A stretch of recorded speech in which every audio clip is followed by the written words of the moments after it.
sulit ang pagtanggap sa inyong love team na Ashko. Wow! At Grabe! ano masasabi niya sa positive comments tungkol sa tambalan na ito?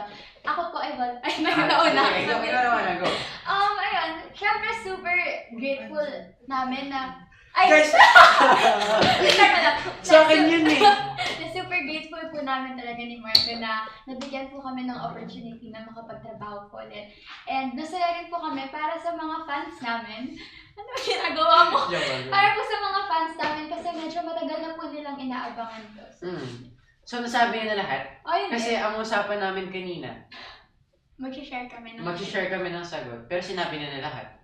So, pero yun, sobrang grateful din talaga ako sa mga fans. Dahil yun nga, matagal yun na hinahantay ito. Matagal na rin nabuo yung Ashko, di ba? Yeah, nung pandemic. Gawa ng fans po. Gawa Tapos, ng, pinakinggan po siya ng GMA. Ng GMA, So, maraming salamat po. Thank you so much Thank po. you At so much. ngayon, magkasama na tayo sa Black Friday, di ba? Magkasama tayo ngayon. Ngayon, at after ilang years din, nagka-work na kami. Yeah. So, grabe, no? Gabi-gabi, pa-intense yung mga kaganapan sa Black Friday. Paano mo ba pinaghahandaan yung mga mabibigat na eksena natin dito? Eto na nga. Siya guys, ang dapat tanungin kasi Hi. super bigat talaga ng eksena niya. Nakidnap siya ako, binugbog ko. Actually, nagulat din ako. Nagulat din ako na ganun yung eksena ko. Oo. Ano yung gulat? Maganon ako na binasa ko. Kasi, yung pag-prepare ko po dito is actually too big. Tapos, pinasa yung script, inaral yung script ko ano yung pinagdadaanan ng character. And while on set, syempre nakakatulong yung set and yung mga characters na nakapaligid sa'yo. Kaya more, ma-help ka niya na makapag-build ng emotion. Tapos ayun talaga, tubig lang talagang tubig. Para madaming Kaya, Grabe guys, so ano bang motivation mo para makaiyak? Paano ka ba umiyak? Tips naman kasi ako. wow! Kailangan ko ng tips eh. Alam niyo po ba dati, sa kanya ako nanghihingi ng tulong, pero nasanay na ako sa Black Friday na umiyak. Ako na yung manghingi ng tulong. Noong una, dati kasi pag nag-prepare ako, ginagawa ko, kumukuha talaga ako ng malulungkot na happening sa buhay ko. And mas pinapalungkot Mas pinapalungkot ko, nakikinig ako sa music. As in, yung buong taping ko, gusto ko malungkot ako.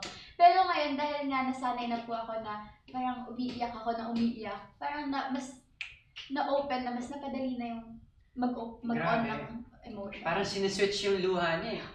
Pagka, action! Di ba? May, di ba? Paano kaya? Hindi ko kaya. Kayang-kaya niya. Nakita ko siya. Kahit nagpapatawa ako, umiiyak. Sabi niya, So, ayan. ayun. Ikaw. Sinong idol niyo? Kuya Artista Ruru. sa Black Si Kuya Friday? Ruru, syempre.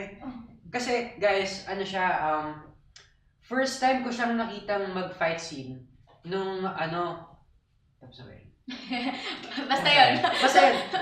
Sa first na eksena namin, hindi naman first na eksena, pero first na eksena na may fight scene siya, nagulat talaga ako kasi sobrang fluent niya gumalaw, ang effortless ng mga stunts na ginagawa niya. And kasi diba yung iba gumagamit pa ng mga double, pero siya talaga ang astig talaga. Kaya sa kanya din ako na-inspire na mag-aral ng martial arts in the future. Tsaka galing niya umacting. Oo. Nadadama mo talaga yung emosyon niya. Si Ate Yasi. Yun, si Ate Yasi, idol ko yun si Ate Yasi. Sobrang humble and sobrang galing niya sa set. Sobrang professional and everything. Tapos, di ba, para siyang director kasi nagbibigay siya ng madaming ideas and suggestions and gusto niya talaga na mas gumanda pa yung show. Ang dami mo rin, matututunan sa kanilang lahat. Ang dami yung matututunan talaga sa kanilang lahat, guys. Yeah. Since syempre, alam mo naman, lagi namang may room for improvement, diba? So, ayun.